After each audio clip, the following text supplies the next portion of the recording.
ಜೀವನದಲ್ಲಿ ಎಲ್ಲ ಕೆಲಸ ಕಾರ್ಯಗಳು ಕೂಡ ಸಕ್ಸಸ್ ಆಗಬೇಕು ಅಂತಂದರೆ, ನೀವು ಅಂದ್ಕೊಂಡಿದ್ದೆಲ್ಲ ಆಗಬೇಕು ಅಂತಂದರೆ ಈ ವಸ್ತುವನ್ನು ನೀವು ಮನೇಲಿಟ್ಟು ನೀವು ಪೂಜೆ ಮಾಡಿ, ಮತ್ತು ಈ ಒಂದು ಮಂತ್ರವನ್ನು ಅವಾಗವಾಗ ಅದನ್ನು ಕೈಯಲ್ಲಿ ಹಿಡ್ಕೊಂಡು ನೀವು ಹೇಳಿ. ಎಲ್ಲ ಕೆಲಸ ಕಾರ್ಯಗಳು ಕೂಡ ತುಂಬ ಚೆನ್ನಾಗಾಗುತ್ತೆ, ಸುಗಮವಾಗುತ್ತೆ, ಅದ್ಭುತವಾಗುತ್ತೆ. ಏನು ಆ ಒಂದು ತಂತ್ರ ಅಂತ ನಾವು ಹೇಳೋದಾಯಿತು ಅಂತಂದರೆ, ಯಾವ ವಸ್ತು ಅಂತ ಹೇಳೋದಾಯಿತು ಅಂತಂದರೆ ಅದೇ ಅದ್ಭುತವಾದಂಥ ಒಂದು ಏಕಾಕ್ಷಿ. ಈ ಏಕಾಕ್ಷಿಯನ್ನು ಇಟ್ಟು ನೀವು ಮನೇಲಿ ಇಟ್ಕೊಳ್ಳಿ, ತುಂಬ ಚೆನ್ನಾಗಾಗುತ್ತೆ. ಮತ್ತು ಒಂದು ಮಂತ್ರವನ್ನು ಅವಾಗವಾಗ ಕೈಲಿಟ್ಕೊಂಡು ಹೇಳಿ. ಅದು ಯಾವ ಮಂತ್ರ ಅಂತ ತಿಳಿಸ್ಕೊಡ್ತೀನಿ. ಅದಕ್ಕಿಂತ ಮುಂಚೆ ನೀವು ವಿನಯ್ ಯೋಗಿ ಗುರೂಜಿ ಅಂತ ಯೂಟ್ಯೂಬ್ ಚಾನಲ್ ಲೈಕ್ ಮಾಡಿ, ಸಬ್ಸ್ಕ್ರೈಬ್ ಆಗಿ, ಮತ್ತು ಬೆಲ್ ಬಟನ್ ಒತ್ತಿ, ಮತ್ತು ಫೇಸ್ಬುಕ್ ಇನ್ಸ್ಟಾಗ್ರಾಮ್ ಕೂಡ ಲೈಕ್ ಮಾಡಿ, ಶೇರ್ ಮಾಡಿ, ಮತ್ತು ಫಾಲೋವನ್ನು ಮಾಡ್ಕೊಳ್ಳಿ. ನೋಡಿ, ಈ ಏಕಾಕ್ಷಿ ಅನ್ನುವಂಥದ್ದು ಒಂದು ಕಣ್ಣಿನ ತೆಂಗಿನಕಾಯಿ. ಈ 3 ಕಣ್ಣು ಇರುತ್ತೆ ತೆಂಗಿನಕಾಯಿ, ಆದರೆ ಒಂದೇ ಒಂದು ಕಣ್ಣಿರುವಂಥ ಒಂದು ತೆಂಗಿನಕಾಯಿ. ಇದು ತುಂಬ ದೈವಶಕ್ತಿಯನ್ನು ಉಳ್ಳುವಂಥದ್ದು ಅಲ್ಲ. ಇದನ್ನು ಇಟ್ಕೋತು ಅಂತಂದರೆ ನಿಮಗೆ ಸಿರಿ ಸಂಪತ್ತುಗಳಾಗುತ್ತೆ, ಕೆಲಸ ಕಾರ್ಯಗಳು, ಮನೆಯಲ್ಲಿ ಜಗಳಗಳಾಗೋದಿಲ್ಲ, ಗಂಡ ಹೆಂಡತಿ ಸಮಸ್ಯೆ ಪರಿಹಾರ ಆಗ್ತಾ ಬರುತ್ತೆ. ಅದಕ್ಕಾಗಿ ನೀವು ನಿಮ್ಮ ಹೆಸರನ್ನ ಕಮೆಂಟ್ ಮಾಡಿ, ಅಮ್ಮ ಮಹಾಲಕ್ಷ್ಮಿ ನಿನ್ನ ಆಶೀರ್ವಾದ ಸದಾ ನನ್ನ ಮೇಲೆ ಇರೋದಕ್ಕೆ ಶತಕೋಟಿ ನಮಸ್ಕಾರ ಅಂತ ಕಮೆಂಟ್ ಮಾಡಿ ಕಳಿಸಿ. ನಾನು ಸಂಕಲ್ಪವನ್ನು ಮಾಡ್ತೀನಿ, ತಂತ್ರವನ್ನು ಮಾಡಿ ಒಂದಕ್ಕೊಂದು ಸೇರಿ ತುಂಬ ಚೆನ್ನಾಗುತ್ತೆ, ಒಳ್ಳೆಯದಾಗ್ತಾ ಬರುತ್ತೆ. ಈ ಏಕಾಕ್ಷಿಯನ್ನು ನೀವು ಇಟ್ಕೋಬೇಕು. ಈ ಏಕಾಕ್ಷಿ ನಮ್ಮ ಹತ್ರ ಸಿಗುತ್ತೆ, ಬೇಕಾದರೆ ಬಂದು ತಗೋದು. ಅದು ಪೂಜೆ ಮಾಡಿ, ಪ್ರತಿಷ್ಠಾಪನೆ ಮಾಡಿ, ದೇವರ ಆಹ್ವಾನ ಮಾಡಿ, ಶಕ್ತಿ ತುಂಬಿ ಅದನ್ನು ಕೊಡ್ತೀವಿ. ಅದು ನೀವು ತೆಗೆದುಕೊಂಡ್ರೆ ಒಂದು 5%, 10%, 20% ನಿಮಗೆ ಪರಿಣಾಮ ಬೀರ್ಬೋದು. ಗುರುಮುಖೇನ ಆ ಒಂದು ಏಕಾಕ್ಷಿ ನಾರಿಯಲ್ ಅಂತ ಅಂತಾರೆ ತಮಿಳಲ್ಲಿ. ನಾರಿಯಲ್ ಅಂದರೆ ತೆಂಗಿನಕಾಯಿ.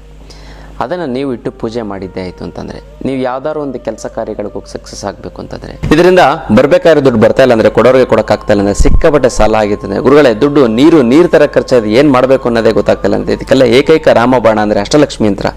ಈ ಅಷ್ಟಲಕ್ಷ್ಮಿ ಯಂತ್ರವನ್ನು ಮನೆಯಲ್ಲಿ ಪ್ರತಿಷ್ಠಾಪನೆ ಮಾಡಿದ್ದಾಯಿತು ಅಂದರೆ, ಅದು ಎಂಥದೇ ಹಣಕಾಸಿನ ಸಮಸ್ಯೆ ಇದ್ದರೂ 3 ಅಮಾವಾಸ್ಯೆ ಕಳೆದ 6 ತಿಂಗಳಿಗೆ ಬಗೆಹರಿದು ನೀವು ಸೈಟ್ ತೆಗಿತೀರಾ, ಮನೆ ಕಟ್ತೀರಾ, ಸಾಲ ಸೋಲಗಳೆಲ್ಲ ತೀರಿಸಿ ಕೆಲವೇ ತಿಂಗಳಲ್ಲಿ ಶ್ರೀಮಂತರಾಗ್ತೀರಾ, ಕೆಲವೇ ವರ್ಷಗಳಲ್ಲಿ ಕೋಟ್ಯಾಧಿಪತಿಗಳಾಗ್ತೀರಾ. ಇದರಲ್ಲಿ 2 ಮಾತಿಲ್ಲ. ಇದಕ್ಕೆ ಮುಟ್ಟುಕಟ್ಟು ಚಟ್ಟು ಮಡಿ ಮೇಲ್ಗೆ ಸುತ್ಕ ಗೀತ್ಕ ವೆಜ್ಜು ನಾನ್ ವೆಜ್ ಜಾತಿ ಗೀತಿ ದಿಕ್ಕು ಗಿಕ್ಕು ಆ ಥರದ್ದೇನಿಲ್ಲ.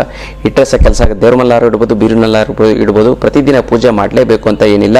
ಪೂಜೆ ಮಾಡಲಿಲ್ಲ ಅಂತಂದ್ರೂ ಕೂಡ ನಡೆಯುತ್ತೆ. ಈ ಒಂದು ವರ್ಷ ಯಾರ್ಯಾರು ಈ ಒಂದು ಅಷ್ಟಲಕ್ಷ್ಮಿ ಯಂತ್ರವನ್ನು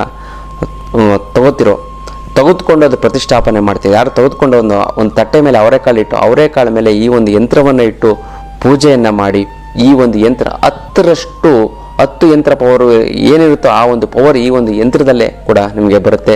ಬೇಗ ನೀವು ಶ್ರೀಮಂತರಾಗ್ತೀರಾ, ಬೇಗ ಕೋಟ್ಯಾಧಿಪತಿಗಳಾಗ್ತೀರಾ. ಯಾರ್ಯಾರು ಈ ಒಂದು ಟೈಮಲ್ಲಿ ತಗೋತಿರೋ ಅಷ್ಟಲಕ್ಷ್ಮಿ ಯಂತ್ರವನ್ನು ತೆಗೆದುಕೋತೀರೋ ಅವ್ರಿಗೆ ಶತ್ರುಬಾಧೆ ನಿವಾರಣೆ ಯಂತ್ರವನ್ನು ಕೊಡ್ತೀವಿ. ಈ ಶತ್ರುಬಾಧೆ ನಿವಾರಣೆ ಯಂತ್ರವನ್ನು ಮನೆಯಲ್ಲಿಟ್ಟು ಪೂಜೆ ಮಾಡಿದ್ದೇ ಆಯಿತು ಅಂತ ನಿಮ್ಮ ಶತ್ರುಗಳು ನಿಮ್ಮ ಮಂಡಿ ಊರಿ ನಿಮಗೆ ಕ್ಷಮೆ ಕೇಳ್ತಾರೆ. ಶತ್ರುಗಳು ಸಂಪೂರ್ಣ ನಾಶ ಆಗ್ತಾರೆ. ಶತ್ರುಗಳು ನಿಮ್ಮ ಅಪ್ಪಿತಪ್ಪಿ ನಿಮ್ಮ ಸುತ್ತಮುತ್ತನೂ ಕೂಡ ಸುಳಿಯೋದಿಲ್ಲ. ಈ ಒಂದು ಶತ್ರುಬಾಧೆ ನಿವಾರಣೆಯನ್ನು ಯಾರ್ಯಾರು ಅಷ್ಟಲಕ್ಷ್ಮಿ ಅಂತ ತಗೋತಿರೋ ಅವ್ರಿಗೆ ಉಚಿತವಾಗಿ ನಾವು ಕೊಡ್ತಾ ಹೋಗ್ತೀವಿ.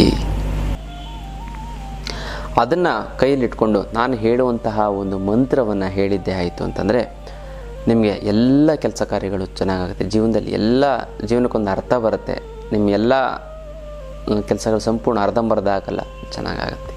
ಕೋರ್ಟ್ ಕಚೇರಿಗಳ ಸಮಸ್ಯೆಗಳು ನಿವಾರಣೆ ಆಗ್ತಾವೆ. ಗಂಡ ಹೆಂಡತಿ ಜಗಳ ನಿಂತೋಗ್ಬಿಡುತ್ತೆ. ಅರ್ಧಕ್ಕೆ ನಿಂತೋಗೋಂಥ ಕೆಲಸ ಸಂಪೂರ್ಣವಾಗುತ್ತೆ. ಅದಕ್ಕೋಸ್ಕರ ಅದನ್ನು ಇಟ್ಕೊಂಡು ಹೇಳಿ. ಯಾವ ಒಂದು ಮಂತ್ರವನ್ನು ಹೇಳಬೇಕು ಅಂತಂದರೆ ಏನಿಲ್ಲ, ಅದನ್ನು ಎಡಹಸ್ತದ ಮೇಲೆ ಬಲಹಸ್ತವನ್ನು ಇಟ್ಕೊಂಡು ಪ್ರತಿ ದಿನ ಒಂದು 30ರಿಂದ 48 ಬಾರಿ, ಅಂದರೆ 48 ಅಂದರೆ ಒಂದು ಮಂಡಲ ಆಗುತ್ತೆ. 48 ಇದಕ್ಕೆ ಒಂದು ಮಂಡಲ ಅಂತ ಹೇಳ್ತಾರೆ. 48 ಬಾರಿ ನೋಡಿ, ಓಂ ಲಂ ಲಕ್ಷ್ಮೀ ನಮಃ, ಓಂ ಲಂ ಲಕ್ಷ್ಮೀ ನಮಃ, ಓಂ ಲಂ ಲಕ್ಷ್ಮೀ ನಮಃ, ಓಂ ಲಂ ಲಕ್ಷ್ಮೀ ನಮಃ, ಓಂ ಲಂ ಲಕ್ಷ್ಮೀ ನಮಃ, ಓಂ ಲಂ ಲಕ್ಷ್ಮೀ, ಓಂ ಲಂ ಲಕ್ಷ್ಮೀ, ಓಂ ಲಂ ಲಕ್ಷ್ಮೀ 48 ಬಾರಿ ಹೇಳಿ. 48 ಬಾರಿ ಹೇಳ್ತು ಅಂತಂದರೆ ಖಂಡಿತವಾಗ್ಲೂ ಕೂಡ ನಿಮಗೆ ಅಂದ್ಕೊಂಡಿರೋಂಥ ಕೆಲಸ ಕಾರ್ಯಗಳೆಲ್ಲ ಆಗುತ್ತೆ. ಆಮೇಲೆ ಪ್ರತಿನಿತ್ಯ ಒಂದು 21 ದಿನ 48 ಬಾರಿ ಅದಕ್ಕೆ ಶಕ್ತಿ ತುಂಬಿ ಇಟ್ಬಿಡಿ. ಮತ್ತು ನೀವು ಏನೇ ಕೆಲಸ ಕಾರ್ಯಗಳು ಮಾಡಬೇಕು ಅಂತಂದರೂ ಕೂಡ ಆ ಒಂದು ಏಕಾಕ್ಷಿ ನಾರಿಯಲ್ನ ತೆಗೆದುಕೊಂಡು ನೀವು ಕೈಯಲ್ಲಿ ಇಟ್ಕೊಂಡು ಕೇವಲ 2-3 ಬಾರಿ ಹೇಳಿ ನೀವು ಯಾವುದೇ ಕೆಲಸ ಕಾರ್ಯಗಳಿಗೆ ಹೊರಡ್ತು ಅಂತಂದರೆ ಕೂಡ 100% ಸಕ್ಸಸ್ ಆಗುತ್ತೆ. ಇದನ್ನು ದೇವ್ರ ಮೇಲೆ ಇಡಿ, ಒಂದು ಬಟ್ಲಲ್ಲಿ ಇಟ್ಬಿಟ್ಟು ಅದಕ್ಕೆ ಅರಿಶಿನ ಕುಂಕುಮ ವಿಭೂತಿ, ರಕ್ತಚಂದನ, ಚಂದನ, ಗೋಪಿಚಂದನ ಏನಾದ್ರು ನೀವು ಅದನ್ನು ಹಾಕಿ ಅಲಂಕಾರ ಮಾಡ್ಬೋದು. ಹೂವು ಹಾಕ್ಬೋದು. ದೇವರು ಅಂತಲೂ ಕೂಡ ನೀವು ಪೂಜೆ ಮಾಡ್ಬೋದು. ಅಷ್ಟು ಒಂದು ಶಕ್ತಿ ಇರುವಂಥ ಒಂದು ಏಕಾಕ್ಷಿ ನಾರಿಯಲ್. ಹಾಗಾಗಿ ಅದನ್ನು ಇಟ್ಟು ಪೂಜೆ ಮಾಡಿ, ತುಂಬ ಚೆನ್ನಾಗಾಗುತ್ತೆ, ತುಂಬ ಒಳ್ಳೆಯದಾಗ್ತಾ ಬರುತ್ತೆ. ಮತ್ತು ಭಾರತದ ಎಲ್ಲ ಪುಣ್ಯಕ್ಷೇತ್ರಗಳ ದರ್ಶನ ಮಾಡಬೇಕು ಅನ್ಕೊಂಡಿದ್ದೀರಾ? ವಿನಯ್ ಯೋಗಿ ಗುರೂಜಿಯವರ ಮಾರ್ಗದರ್ಶನದಲ್ಲಿ ಮಾಡಿ. ಆಗ ಕೋಟಿ ಜನ್ಮದ ಪುಣ್ಯ ಸಿಗುತ್ತೆ. ಆಧ್ಯಾತ್ಮದ ವಿಚಾರ, ಯಂತ್ರ, ಮಂತ್ರ, ತಂತ್ರ ಎಲ್ಲದರ ಬಗ್ಗೆ ತಿಳ್ಕೋಬಹುದು. ಅದಕ್ಕಾಗಿ ಗುರೂಜಿಯವರೇ ಆಯೋಜನೆ ಮಾಡಿರುವ ಆಧ್ಯಾತ್ಮ ಪಯಣಕ್ಕೆ ಬನ್ನಿ. ಈ ಒಂದು ಟೂರು ಫ್ಲೈಟ್ ಪ್ಯಾಕೇಜ್ ಆಗಿರುತ್ತೆ. ಟೂರ್ನಲ್ಲಿ ಓಡಾಡೋದಕ್ಕೆ ಲಕ್ಷುರಿ ವಾಲ್ವೋ AC ಬಸ್ ಇರುತ್ತೆ. Kannada tour guide, female captain ಇರ್ತಾರೆ. ಎಲ್ಲ ದೇವಸ್ಥಾನಗಳಲ್ಲೂ ಕೂಡ VIP ಎಂಟ್ರಿ ಟಿಕೆಟ್ ಇರುತ್ತೆ. 5 ಸ್ಟಾರ್ ಹೋಟೆಲ್ನಲ್ಲಿ ಅನ್ಲಿಮಿಟೆಡ್ ಫುಡ್, ಲಕ್ಷುರಿ ರೂಮು, ಉಚಿತವಾಗಿ travel insurance, cap, ID card, badge, sling travel bag, key chain, ಶಾಲು ಎಲ್ಲವನ್ನ ಕಾಂಪ್ಲಿಮೆಂಟ್ರಿಯಾಗಿ ಕೊಡ್ತಾ ಇದ್ದೀವಿ. ಪ್ರತಿ ತಿಂಗಳು ಗ್ರೂಪ್ ಟೂರ್ ಇರುತ್ತೆ. ಹೆಚ್ಚಿನ ಮಾಹಿತಿಗೆ ನಮ್ಮ ಆಫೀಸಿಗೆ ಕರೆ ಮಾಡಿ. ಆಧ್ಯಾತ್ಮ ಪಯಣಕ್ಕೆ ಭಾಗಿಯಾಗಿ. ಹಣ ಮತ್ತು ಜನವಶೀಕರಣದ ಆನ್ಲೈನ್ ಕ್ಲಾಸನ್ನು ಪ್ರಾರಂಭ ಮಾಡ್ತಾ ಇದ್ದೀನಿ. ಖಂಡಿತವಾಗ್ಲೂ ಯಾರ್ಯಾರು ಈ ಒಂದು ಆನ್ಲೈನ್ ಕ್ಲಾಸ್ಗೆ ಜಾಯ್ನ್ ಆಗಬೇಕು ಅಂತ ಅವ್ರ ಹೆಸರನ್ನ ಈ ಕೂಡಲೇ ಬರೆಸಿ. ಕೆಲವೇ ದಿನಗಳಿಂದ ಅದನ್ನು ಅನೌನ್ಸ್ ಮಾಡ್ತೀನಿ. ಆನ್ಲೈನರು ಅಟೆಂಡ್ ಮಾಡ್ಬೋದು, ಆಫ್ಲೈನ್ ಬಂದು ಇಲ್ಲೇ ಅಟೆಂಡ್ ಮಾಡೋದು, ಊಟ ತಿಂಡಿ ವ್ಯವಸ್ಥೆಗಳೆಲ್ಲ ಇರ್ತವೆ. ಹಾಗಾಗಿ ಈ ಒಂದು ಆನ್ಲೈನ್ ಕ್ಲಾಸು ಮತ್ತು ಆಫ್ಲೈನ್ ಕ್ಲಾಸಸ್ಗೆ ನೀವು ಅಟೆಂಡ್ ಮಾಡಿ. ಯಾವ ರೀತಿ ಜನವಶೀಕರಣ, ವ್ಯಾಪಾರ ಅಭಿವೃದ್ಧಿ ಆಗಬೇಕು ಅನ್ನೋಂಥದ್ದನ್ನು ನಾನು ತಿಳಿಸ್ಕೊಡ್ತೀನಿ. ನಿಮಗೆ ಎಲ್ಲ ರೀತಿಯಂಥ ಸಮಸ್ಯೆಗಳನ್ನ ಬಗೆಹರಿಸ್ಕೊಳ್ಳೋದಕ್ಕೆ ನಿಮಗೆ ಹಣ ಮತ್ತು ಜನವಶೀಕರಣದ ಕ್ಲಾಸಸನ್ನು ಅಟೆಂಡ್ ಮಾಡಿ. ಯಾರ್ಯಾರು ಈ ಒಂದು ಕಾರ್ಯಕ್ರಮನ ನೋಡ್ತಾ ಇದ್ದೀರೋ ಅವರಿಗೆಲ್ಲ ಭಗವಂತ ಆಯುರ, ಆರೋಗ್ಯ, ಐಶ್ವರ್ಯ ಕೊಟ್ಟು ಕಾಪಾಡಲಿ. ನಾನು ಹೇಳೋಂಥ ತಂತ್ರವನ್ನೆಲ್ಲ ಎಲ್ಲವನ್ನು ಮಾಡಿ ಜೀವನದಲ್ಲಿ ಸುಖಮಯವಾಗಲಿ. ಇನ್ನಷ್ಟು ವಿಚಾರ ತಿಳ್ಕೊಳ್ಳೋಣ ಮುಂದಿನ ಸಂಚಿಕೆಯಲ್ಲಿ. ಅಲ್ಲಿವರೆಗೂ